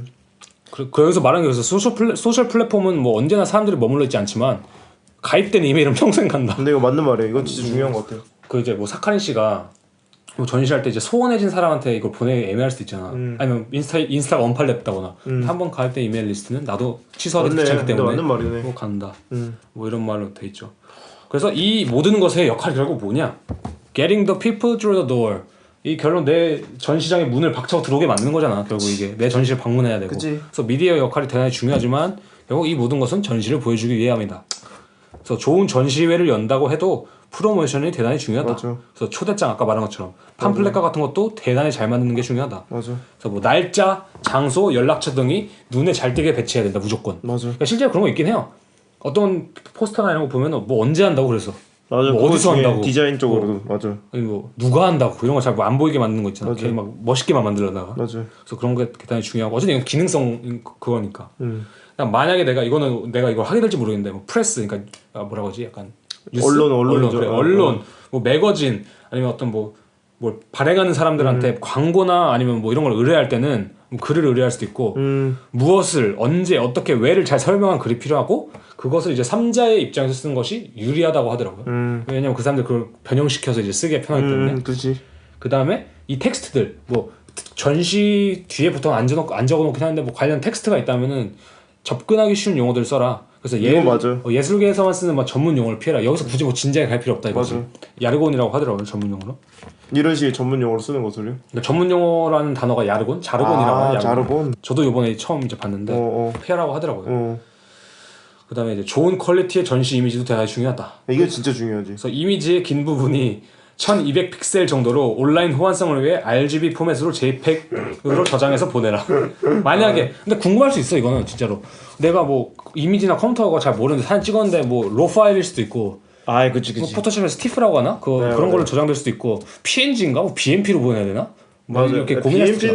BMP로 보내면 진짜 그다음에 이걸 또 내가 뭐 DPI는 몇으로 해야 되고 뭐 맞아. 픽셀은 어디까지 이게 잘 모르는데 뭐 이런 거 대충 알아두면 이 정도면 맞아. 된다. 뭐 DPI는 뭐 인쇄용은 300을 최소한 넘어야 되고. 그죠. 인쇄할 그리고 거면 확실히 온라인용으로는 RGB 컬러가 좋은 게 CMY 컬러라면 색감이 떨어져요. 그죠? 다 다르고. 형광색 같은 경우 확 죽어버리고. 그 다음에 이제 72 DPI 온라인. 맞아 72 DPI 그 정도만 딱 돼도. 근데 온라인은 그냥 픽셀도 이게 1200 정도가 어느 정도냐면은 이제 그런 거야 그냥 1920 곱하기 1080이 이제 보통 우리가 쓰는 1080p라고 하나? 그 HD 느낌인 거고 3840 곱하기 2160이 이제 4K 화질. 그래서 그거 정도만 알고 있으면은 맞아. 뭐 내가 어떻게 할 건지 정도는. 그다음 뭐 애초에 핸드폰은 그거보다 훨씬 작고. 맞아. 네. 이러면 확실히 좋네요. 진짜 내용 자체가 디테일하니까 생각할 거리도 많고 이런 게 굉장히 행정적인 부분이거든요. 그 행정적이죠. 저희가 지금까지 뭐 작가 얘기하면서 작업에 대한 이야기를 했으니까 이런 부분들은 우리가 그냥 얼핏 보면 그냥 어떻게든 되겠지라는 생각으로 넘어갈 수 있는 부분인데. 그래서 나중에 이제 더듬이가 좀 돼서 뭐 오프라인 미팅을 가진다. 그런 거죠. 이제 뭐 여기 1번분은 비주얼 다이어리 어프로치세요? 아니면 갤러리 어프로치세요? 그런 걸로 체크하고 그런 걸 하고 뭐 팜플렛 보여주시죠 이런 거 있잖아요. 이거는 날짜가 안 보입니다. 이렇게 할 수도 있는 거죠. 맞죠. 이런 내용으로 좀 해서 사실 내용이 더 많아요. 근데 뭐 굳이 말하자면 이게 반복적으로 좀 등장하는 내용이 그냥 인스타가 얼마나 중요하냐 요즘에 소셜 미디어가 얼마나 중요하냐 뭐 약간 이런 얘기가 많이 해요. 맞죠. 어제도 이제 뭐 저 한 친구가 저한테 좀 지적을 해줬잖아요. 제가 그 사용자 이름으로 안 해놨다. 맞아. 이름으로 바꾸라. 그럼 저 검색이 안 된다. 근데 그런 게 중요하거든. 그러니까 제가 이걸 저는 이제 재밌게만 하려고 그걸 간과하고 있었는데 이게 거짓말이 아니라 그 이름을 바꿔놨거든요. 팔로워 수가 어제만 30명이 늘었어요. 아 진짜로? 신기하게. 대박이다. 그리고 이제 어제나 이제 이번 한 주가 저희가 이제 학교 전시를 가지고 다 샤라웃했잖아요 서로. 네 그죠. 이게 진짜 효과가 있더라고. 효과 있지. 네. 그걸로 딱 모르는 사람도 보고 하고. 그러니까. 그다음에 뭐 이제 내가 알던 사람의 지인이 뭐 내 작업을 했는데 그 사람 취향이면 이제 뭐 맞아. 연락도 되는 거, 맞아. 팔로우 할 수 있는 거 엄청. 하니까. 대단히 중요하니까 이게 내가 예상치 못하게 나랑 맞는 사람 좀 찾아주기도 하고 맞아. 그냥 빅데이터 느끼는 거지. 그러니까 스포티파이나 뭐 이런 게 내가 좋아하는 음악을 기반으로 해서 내가 알지 못하는 음악을 내가 좋아할 만한 음악을 찾아주는 것처럼 인스타도 맞아. 그런 기능을 할 수 있다 충분히. 그런 점에서 보면 뭐 인스타 없는 작가들 야나 오일러나 아까 헬렌 마틴 같은 경우는 얼핏 말하자면은 운이 진짜 좋은 걸 수 있어. 발굴됐다는 거죠. 그럴 수 있지. 작업이 뭐 좋기도 하지만 그만큼. 근데 동시에 이거의 또 위험성 중 하나는 이제 인스타가 이게 대단히 많이 하잖아 이제. 그다음 그러니까 그 예술 작업도 인스타 안에서 그 미학이 되게 겹칠 그치, 때도 맞아. 많고 너무 많아. 맞아. 그러니까 그 이야기 저희가 고착화가 나름 정정했잖아요. 돼, 응, 은근히. 그래가지고 뭐 그런 것도 좀 생각해보고 거기서 또 재밌게 할 수 있으면 재밌게 하는 맞아. 것도 좋고. 맞아.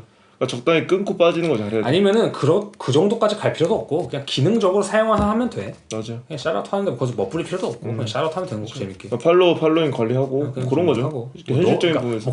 목숨 걸 필요는 없는 거지. 맞아. 근데 여기서도 처음에 말해요. 목숨 걸 필요 없고 너가 안 해도 된다. 근데 한 가지 확실한 거는 네가 지금 이걸 안 하는 거는 그냥 디스어드밴티지다 그냥. 굳이 할 수 있는 거 안 하냐? 그냥 발에 모래주머니 차는 거 밖에는 아니다. 물론 모래주머니 나중에 푸는데 존나 세지고 그럴 수도 있겠지만. 그래서 다음 이제 약간 주제는 Making Your Own Opportunities. 그러니까 너만의 기회를 만드는 법. 그래서 이제 이건 예시예요 예시.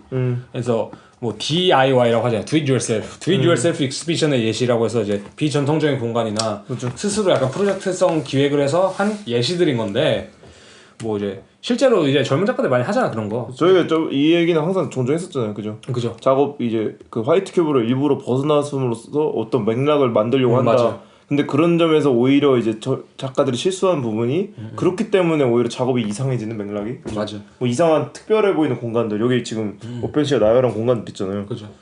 그래서 여기서 실제로 근데 젊은 작가와 큐레이터 사이에서 어쨌든 전통적이고 이렇게 접근 불가능한 화이트 큐브에서 전시를 피하고 싶어 하는 시점이 늘어나긴 하니까.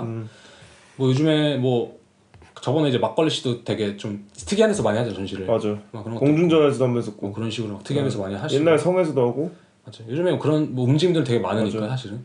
지금 요새 젊은 친구들이 만드는 공간들이 보면은 화이트 큐브를 안 해요. 그러니까 일부러 그 벽이나 이런 걸 굳이 옛날처럼 칠하는 게 아니라 맞아. 그냥 그 낡은 그러니까 뭐 허름한 그건 그대로 내줬잖아요. 그렇죠. 근데 한국에도 뭐 그런 대학원관이 대형관도 많고. 근데 맞아. 그것도 그거 나한테 고차가 되긴 하는데. 맞아, 그것도 조심해야 돼. 아무튼 여기서 세 가지 잠시 얘기해 보자면은 뭐 어떤 패러사이트 기생충. 그래서 여기서는 이거 누가 한 거냐면은 빅토르 시워드라는 사람이 했다고 하더라고요 이거를. 그래서 기생충의 이 작업의 시도는 작업을 선보이는 게 대단히 중요하다고 느낄 때 사용할 수 있는 방법이다. 비록 그것이 캐비넷과 같은 적절한 공간은 아니더라도 우리는 그것을 여전히 적절한 공간과 같이 다룬다. 이게 뭐냐면은 이거 사진을 찾아봤는데 그 약간 조그마한 박스 같은 이제 캐비넷 그거를 만들어 놓고 유명 갤러리 옆에 붙여 놓은 거예요. 오. 거기 자기가 작업 안에 넣어놓고 뭐 이런 설치물도 있고. 그러니까 그 갤러리랑 이제 협의는 하고 아니면 이제 갑작스럽게. 약간 모르겠어 나도 그건 갑작스럽게 한 건지 협의를 한 건지. 그래서 예를 들면 이제 이 사람 말로는 이게 노마딕 미크로 갤러리다. 그러니까 유목민적인 조그마한 갤러리고 뭐 그곳에서 빅토르는 실제로 자기의 전시도 했고 뭐 여러 명의 동료들이 전시 호스팅했대요. 그래서 뭐 이런 식으로도 할 수 있고. 맞아. 두 번째 예시는 더 쇼핑센터. Inhabiting the Dome이라는 제목을 가진 쇼핑센터는 뭐 이제 러프함, 자유로움, 플레이풀한 것은 전통적인 화이트 큐브에서는 상실될 수 있다. 그래서 나는 빌딩의 건축과 통합하는 전시를 하고 싶었으며 비전통적인 공간에서 큐레이팅을 하고 싶었다. 그래서 이제 뭐 2018년 화이트리스 쇼핑센터에서 이제 레지던시 프로그램 중인 작가들이 전시를 열었다고 하더라고요. 쇼핑센터에서. 근데 그 당시 쇼핑몰이 리모델링 중이라 기생충 그 패러사이트와는 다르게 기존에 그곳에 방문하는 사람들에게서 어떤 이득을 얻는 구조는 아니었는데 뭐랄까 그 공간이 되게 특이하잖아. 사람도 그 완전히 빈 쇼핑몰 그 리모델링하고 쇼핑몰 안이 사람도 많이 없어서 뭐 좀 특이한 느낌을 냈다. 그리고 마지막은 더 펍. 그래서 빌리 프레이저라는 사람이 찰리 밀지, 제임스 카퍼와 협업하여서 압신테 뭘 만들었다고 하는데 뭐 남부 런던 술집에서 퍼포먼스 회와 설치 등 여러 작업을 건 것. 그래서 이거가 말하는 건 그냥 젊은 작가로서 뭐 너무 화이트 큐브에만 천착하지 말고 아까 그랬잖아요. 너의 작업이 뭐 발굴되지 못한 이유 중 하나는 그걸 수 있다. 맞아. 적절한 너의 작업에 맞지 않는 공간일 수도 있기 때문에. 왜냐면은 맞아. 진짜 실험적인 작업은 그런 데서 할 때 더 재밌을 수도 있거든. 맞아. 예를 들자면. 그래서 뭐 지금 와서는 이게 뭐 이렇게 새로운 건가 싶긴 한데 뭐 어쨌든 간에 그래도 다양한 가능성들 계속 탐구해보는 게 좋죠. 저희에서도 이제 얘기를 하면서 뭐 또 하나의 태장 그 앤디 올 얘기 또 나왔지만 네. 그때 앤디 올이 그 쇼핑몰 센터에서 그 뭐라 하죠? 쇼윈도에서 전시했었거든요. 네. 근데 그게 또 이제 그 당시 사람들한테 꽤나 충격적인 거라고 하더라고요. 예 예술 작업을 쇼윈도 창업 작업. 쇼윈도 전시했다는 것 자체가 이미 이런 뭔가 기생충적이면서 동시에 2번도 충족하고 그치. 또 3번도 충족하는. 그래서 요즘에는 사실 이제 이런 식보다는 좀 이런 식의 좀 새로운 공간이라고 한다면 좀 온라인 플랫폼 차라리? 그죠. 온라인 공간은 아니면 뭐 웹사이트에서 전시를 한다든가 전시라는 게 뭐 VR로 할 수도 있겠고 그냥 뭐 영상으로 할 수도 있겠고 아니면은 뭐 좀 인터랙티브한 뭐랄까 웹사이트 만들어서 그 안에 좀 재밌는 작용을 할 수도 있고 요새는 진짜 장소라는 그게 너무 많이 나올 게 다 나와가지고 그쵸, 뭐 이제는 어느 장소에서 전시를 해야 좀 재밌을지 누군가 했을 것 같고 뭐 예를 들자면. 그런 거 있죠. 그래서 요즘 우리 화이트캐봐도 심지어 재밌을 수도 있고 망한 병원에 수술실에서 전시한 것도 봤어요. 별게 다 그 있죠. 수술실 그 수술대가 놓여 있고 그 조명 있잖아요. 그걸 이제 이용해서 했는데 재밌었어요. 그러니까 신선한데 내가 일회성이라는 느낌도 좀 있고 그 전에 본 적이 없는데도 어디서 본 것 같은 느낌? 뭔 말인지 알아요. 그런 느낌도 있고. 이게 뭐냐면 그게 약간 이런 예술이네 정도로 딱 생각이 되니까 그죠? 맞아. 그러니까 이 컨텍스트가 너무 분명하잖아. 맞아. 전통적인 공간에서 하고 싶지 않아서 여기서 하는 예술이네. 맞아. 그런 느낌 있잖아. 그게 오히려 작업을 보는 걸 반응해야 하는 느낌? 네, 그렇죠. 근데 그래서 이런 가능성을 계속 열어두고 생각하는 건 중요한 것 같아요. 맞아. 이제 다음 또 챕터는 The Role of the Gallery in the Post-Social Media World. 그러니까 이제 이 소셜 미디어 월드에서 그러니까 소셜 미디어 포스트 소셜 미디어 월드에서 갤러리의 역할은 무엇이냐? 그래서 What are galleries for? 그래서 갤러리는 무엇을 위해 있느냐? 이제 여기서 뭐라고 말하냐면은 이제 예술계에서 몇몇 거대 갤러리들이 모든 권력을 쥐고 있는 형식은 아니다. 콜렉터들과 관람객들은 더 이상 특정 작가를 좋아하거나 서포트하는 것에 있어서 기관의 인증이 필요하지 않다. 맞아. 그들은 이제 스스로 작가를 발굴하고 찾아낼 수 있다. 갤러리는 더 이상 예전처럼 발견자, 뭐 후원자, 문지기와 같은 기능을 하지 않는다. 한마디로 예술계의 민주화라고 볼 수 있다. 맞아. 저는 이게 되게 현상이랑 맞물린 게 뭐냐면은 방송이랑 비슷한 것 같아요. 유튜브 이런 것들이요? 그러니까 이제는 유튜브가 뜨잖아. 맞아. 근데 옛날에 방송은 뭐랄까 옛날에 방송은 그 인증의 역할을 했거든. 맞아. 이 사람이 유명하다. 아니다는 이 사람이 광고를 찍고 어디 나오느냐 안 나오느냐에 갈렸잖아. 맞아. 근데 요즘에는 오히려 방송은 아무런 인증을 하지 못해. 내가 볼 때는. 개콘이 우리가 망한 이유 막 이런 걸로 많이 올라오잖아. 맞아. 제가 볼 때 개콘이 망한 이유는 하나예요. 더 이상 거기가 웃음을 생성하는 인증기관이 맞아, 아닌 맞아. 거야. 그거보다 웃긴 게 많아진 거지. 예를 실제로 좀 재미가 없어졌다고 욕을 실제 많이 재미없어. 먹기도 근데 했고. 그 왜 재미 없어졌겠냐고. 우리 옛날에 낄낄대면서 잘 봤잖아. 개콘 우차싸 이런 거. 근데 왜 없어졌겠어요? 이런 실제적으로 더 웃긴 것들이 그러니까 방송국이 이게 웃긴 거야 보여줄 필요가 없는 거지. 이제 우리가 인터넷 발전하면서 알아서 찾아보고 더 웃긴 게 많아지니까. 맞아. 그만큼 뭐 경쟁이 심해졌다는 얘기도 있고 그죠. 그죠. 경쟁도 심해지고. 그럴수록 이제 살아남으려면 갤러리들도 지금 더 살아남으려면 더 눈에 띄어야 되고. 그렇죠. 그러면서 이제 옛날엔 주목받지 못했던 뭐 이창호 씨 같은 그 개그맨들도 맞아. 다시 주목받고 뭐 맞아, 그 맞아. 빵성국이었나? 그것도 거기도 신기해요. 되게 다른 식의 오히려 다른 궤를 취하던 개그맨들이 다른 특성을 가지고 있는 개그맨들이 이 다른 세상에서 또 부각이 되잖아요. 맞아. 그런 거랑 비슷한 거지. 그래서 이런 부분에서 딱 관련해서 그 얘기 했었거든요. 그 세미나에서. 대략 제가 좀 헷갈린 1507년, 1705년인지 그때쯤에 이제 원래는 미술이라는 게 이제 귀족과 왕의 그거였잖아요. 소유물이었잖아요. 그죠. 근데 그게 이제 상업화랑이라는 식으로 풀리게 되면서 지금의 뭐 예술계 민주화라는 그것보다 더 본질적인 민주화가 시작됐거든요. 그러니까 일반인들도 이제 미술을 향유할 수 있게 됐고 지금 뭐 이렇게까지 왔는데 그런 것들 딱 이런 현상들을 딱 지켜보면은 앞으로 이 갤러리인들이나 아니면 미술가 자체가 한 명의 갤러리가 돼야 되는 역할이 올 수도 있을 것 같아요. 그러니까 이게 딱 그거랑 뭐가 똑같은 건지 알아요? 우리가 저희 브랜딩 한다고 그러니까 말하는 거 1인 비슷한 게 미디어화 같은 거죠. 1인 미디어 유튜버가 이제 1인 기업이잖아. 그거랑 똑같은 거예요. 맞아. 사실은 지금 예술가들의 역할도 그렇고 이제 우리가 그렇잖아. 실제로 이제 우리 뭐 집마다 이제 다 있겠지만 옛날 뭐 스카이라이프 이런 거 있잖아. 뭐 인건이도 한다 스카이라이프 이런 거 있잖아. 오랜만에 듣네. 근데 그런 걸 더 이상 하지 않잖아. 이제 내가 보는 채널은 내 구독 목록이야. 맞아. 그러니까 이제 내가 그들이 틀어주는 채널에서 뭐 재밌는 걸 발견할 필요가 없고 내가 찾는 거지. 나는 내가 찾는 거지. 그러니까 이제는 이 변화가 근데 이제 소셜 미디어, 뭐 인스타라든지 뭐 블로그도 있을 것이고 뭐 웹사이트도 많이 좋아졌고 이런 여러 가지가 있기 때문에 그러니까 중요한 건 그거예요. 우리가 예술가 입장에서 이게 뭐 이런 변화가 있는데 이거 어떻게 할 것이냐라고 했을 때 이걸 어느 정도 인정하고 받아들이고 그것을 활용해서 나의 구독자들을 찾아야 된다는 거지. 그거 말하면. 맞아. 그러니까 내가 내 브랜딩화를 잘해서 내 팬들을 만들어내야 돼, 그지? 그렇지. 근데 브랜딩화를 잘한다는 게 그냥 뭐 내 방송 재밌는 거는 뭐 당연한 건데 그런 거잖아. 내 방송의 썸네일, 뭐 내 방송의 그치, 이름, 그치. 뭐 여러 가지 다 들어가잖아. 그지? 그러니까 그런 사실 것들이 자막, 다, 그치. 자막 효과 이런 것들이 다 이제 미학이잖아. 그러니까 편집자의 역할, 그러니까 유튜버가 하는 편집자의 역할을 이제는 갤러리가 해줘야 될 때인 거죠. 갤러리가 해줘야 되고 또 아니면 오히려 이제 미술가가 중심이 된 상태. 미술가 중심이 되는 상태고. 그래서 여기서 또 무슨 말이 있냐면 What are these fresh approaches that galleries can now take? 그래서 이 시대에는 그럼 어떤 새로운 접근 방식을 갤러리가 취해야 되느냐. 그래서 갤러리는 이제 옛날처럼 발굴자의 역할이 아니라 코넥터의 역할을 해야 된다. 연결자의 역할을 해야 된다. 이것은 과거의 갤러리가 했던 역할과는 구분된다. 소셜미디어 이전에 그들은 작가를 발굴하고 사람들에게 보여주었다면 이제는 아니다.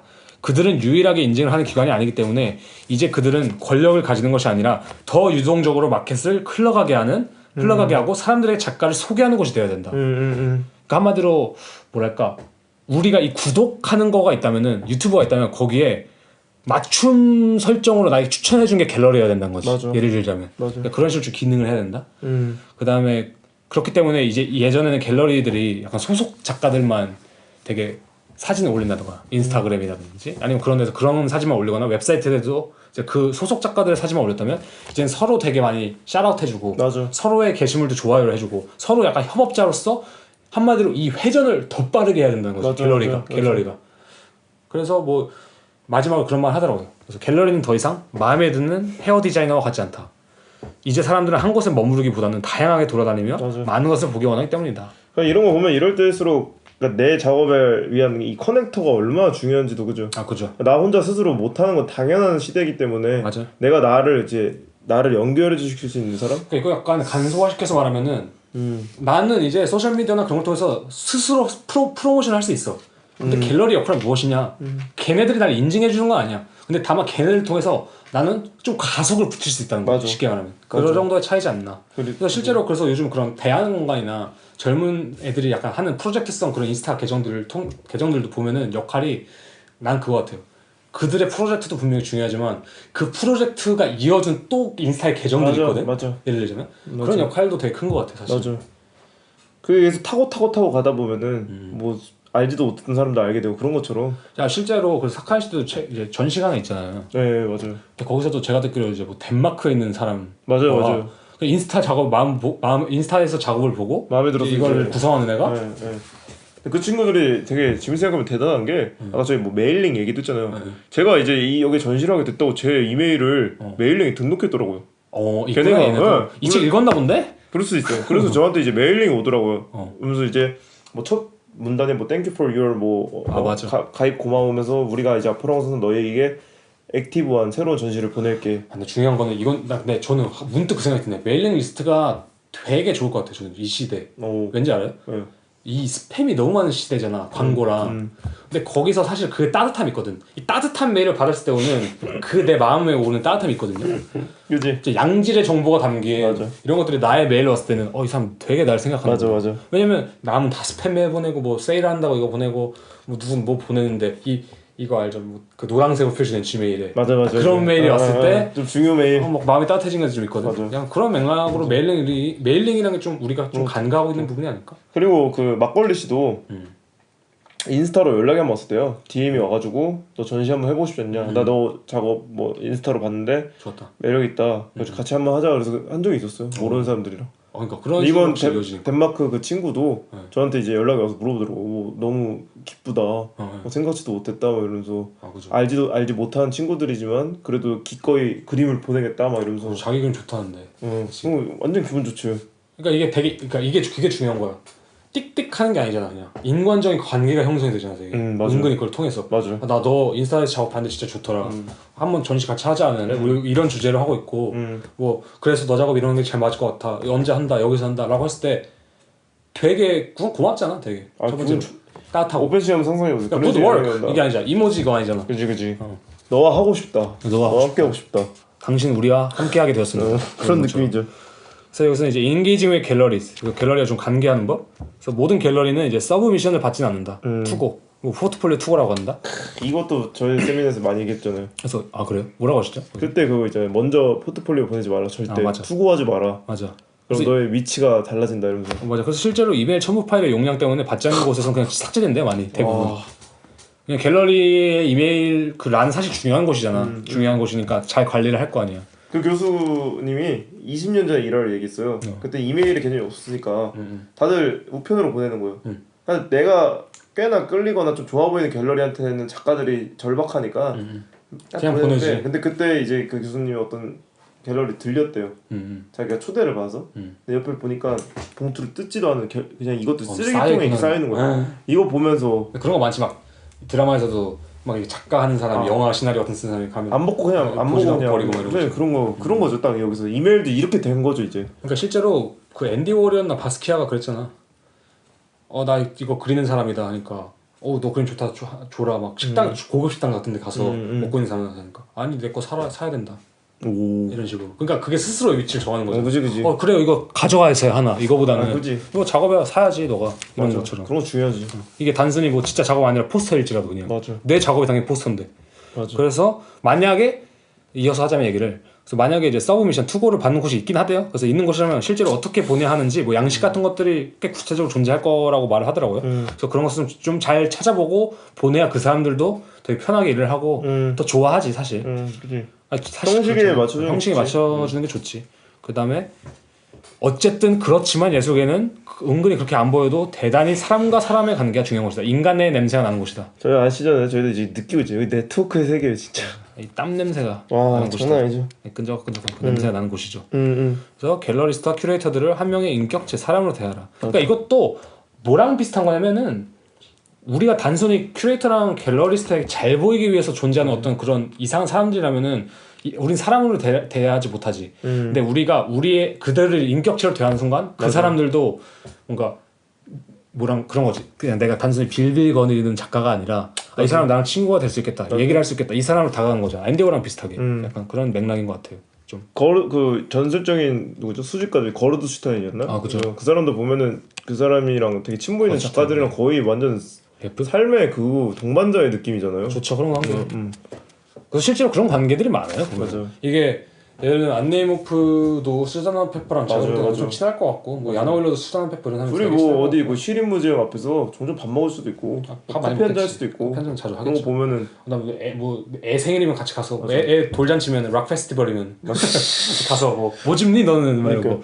근데 거기는 세 가지밖에 없는 거지. 뭐 펜, 뭐 붓, 그 다음에 뭐 나사 뭐 이런 거 하면 그런 얘는 설치 작가다 뭐 이런 거 있어.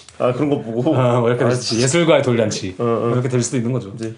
그래서 이제 단순히 너가 그냥 그곳에 띡 하고 들어가려고 생각하기보다는 네 작업에 좋아서 ติ๊ 들어가려고 하기보다는 뭐랄까 그 커뮤니티를 위해서 너가 좀 노력하는 모습을 보여야 된다. 오픈에 있으면 가고 뭐 거기서 전시하면 가야 되고 뭐 이런 거 있잖아. 술 한 잔 꿀떡 삼키고 딱 삼키고 가야죠. 오늘 나는 이 미친놈이다. 파티의 왕이다. 오늘 난 사교 킹이다. 오늘 난 사교의 난 왕이 될 개칩이다. 것이다. 그러면서 이제 치와와가 돼서 그때 맹금님이 말했던 치와와로서의 이제 한껏 알죠? 멋부리고 멋부리고 가야지. 헥헥헥 거리면서 가야지. 그래서 뭐 계획성, 주도성을 보여주는 것이 좋다 갤러리 관계자들한테. 그러니까 왜냐면 누군가의 도움이 없어도 이 사람은 되게 자신의 그 목표를 향해서 가는 사람이구나라는 걸 봤을 때 우리도 밀어줄 맛이 난다. 뭐 이런 거랑 비슷하게 될 수도 있고. 우리도 신용을 줘야 그쪽한테 신용이 와요. 맞아요. 맞아. 이제 갤러리가 어떤 갤러리가 당연히 중요하지만 이 갤러리 사람들에 대한 약간 그 인식이 있잖아요. 얘네들이 나를 그냥 내 작업 상품처럼 대하는 거. 근데 그런 것도 물론 조심해야 하지만 먼저 사람 대 사람의 인간 관계를 생각했을 때 당연히 먼저 신용을 줘야 그쪽에서 돌아오는 법이죠. 갤러리가 중요하잖아요. 그리고 이제 중요하죠. 그래도 그러니까 그러니까 갤러리도 여러 갤러리가 있잖아. 뭐 진짜 완전히 상업하는 곳도 있고 아니면 좀 예술적인 것도 보면서 같이 상업하는 것도 있고 막 여러 가지가 있는데 어쨌든 작가를 먹고 살게 하는 것 중 하나는 갤러리니까 결국에. 그치. 그래서 그런 관계도 중요하지. 세미나 때 이제 한 친구가 물어봤거든요. 뭐 굳이 꼭 갤러리 들어가야 되냐? 요새 같은 때 전시 작가를 위한 지원 프로그램도 많고 장학금 프로그램도 많고. 근데 딱 그 교수님이 그러더라고. 너 50살 때까지 그걸로 살 거야? 그치. 현실적으로 보자 이랬어요. 현실적으로 한 번만 보자. 나도 이런 말 하는 거 당연히 현타오긴 하지만 현실적으로 봤을 때 너를 어쨌든 소개시켜주고 도와주는 것 중에 가장 그래도 파급력이 센 게 갤러리다. 너가 제일 중요하지만 그 다음번 거는 갤러리다라고 하더라고. 틀린 말이 아니니까 다들 할 말이 없는 거지.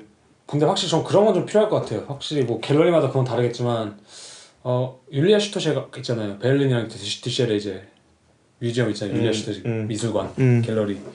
이제 율리아 슈토식은 예를 들면 비디오 작업만 모은 사람이거든. 비디오 작업만. 오. 그래서 비디오 작가 좀 한다 하는 애들은 다 거기 있어요. 아 진짜요? 작업도 다 소장되어 있고. 근데 그 사람 되게 영리하네요 갤러리가. 안드레고스키랑 이제 연인 관계였었다고. 아 진짜로.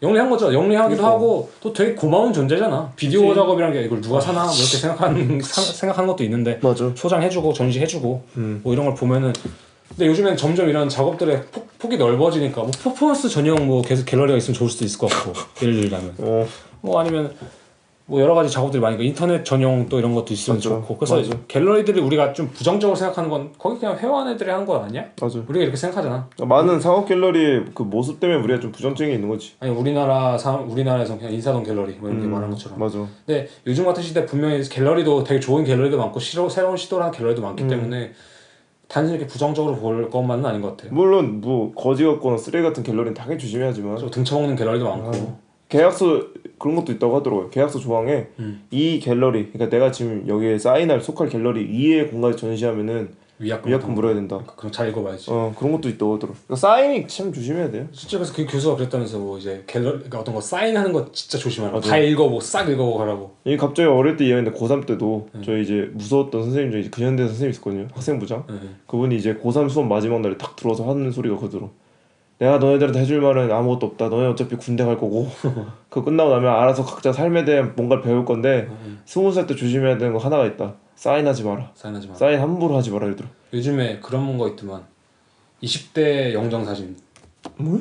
그게 이제 그 벤치 같은 거 있잖아. 아 맞아. 외제차 뭐 수입차 이런 거야? 수입차 이런 거 담보 아니 대출 받아가지고 하는. 그런 게 사인 함부로 했다 진짜. 그러니까 그런 게 이제 사인 함부로 하면 안 된다. 그러니까 그래서 여기서 똑같이 말해요. 이제 결국에 다시 얘기 돌아오면 똑같이 사카리 씨가 말한 그들에게 결국에는 연락을 하기보다는 작업과 전시 그리고 글로 그들을 설득해라. 즉 그들에게 너가 다가가기 그러니까 막연히 그냥 가기보다는 그들이 오게 하는 것이 최선이다 언제나. 내가 초대해야 돼요. 내가 초대했는데 안 와라고 말할 사람이 별로 없긴 해, 그죠? 그죠. 뭐 갤러리스트도 그렇겠지만 맞아. 나한테 이미 관심을 가진 상태에서 맞아. 그래서 웹사이트나 인스타가 이제 나라는 사람 관심을 갖게 하는 매체고 맞아. 또 그걸 통해서 그 사람들 좀 알게 됐을 때 내가 얼마나 좀 더 진취적이라고 할까? 그러니까 내가 얼마나 행동적이고 맞아. 좀 진지하고 내가 하고 싶은 게 무엇인지 분명히 보여주면은 맞아. 그 사람들한테 내가 뭐 포트폴리오 보면서 한번 봐주세요 이거보다는 훨씬 가능성이 있다는 거지. 왜냐? 인간과 인간의 관계가 구축이 됐으니까. 저도 어쨌든 이번에 전시한다고 했었잖아요. 거기서 느낀 게 이 생각이 들더라고요. 걔네들이 어쨌든 제 아떼를 찾아서 얘기를 재밌게 나눠보고 갔어요. 근데 제가 만약에 내가 내 포트폴리오 들고 걔네들한테 이거 딸랑 보여주면서 너네 얘기했으면 전시공간 연대매 말하면서 전시한다며. 그러니까 그것도 있고 뭐 걔네가 어쨌든 뭐 해보자라고 했는데 제 아뜰리에로 오는 것보다 제가 가서 그냥 파일 포트폴리오 보내거나 보면서 얘기했었으면 아마 이 볼륨감이 없을 것 같아. 확실히 거기서 이제 작업실은 되게 충동적인 공간이잖아요. 그죠. 내가 뭐 계획해서 보여주는 것도 있지만 그렇기 때문에 이제 뭔가 그 맛이 있고 맞아. 대화의 방향에서도 다양한 가능성이 생기는데 그냥 포트폴리오 얘기 알죠. 종이 넘기면서 봤었으면 아마 조금 정직된 대화가 오갈 수밖에 없지 않을까? 그건 맞아. 맞아. 그런 거 보면 실제로도 작업을 봐야 또 얘기도 할 수 있는 거고. 그런 거 느끼게 되네요. 이걸 보니까 또. 이야기는 다음 에피소드에서 계속 이어집니다. 감사합니다.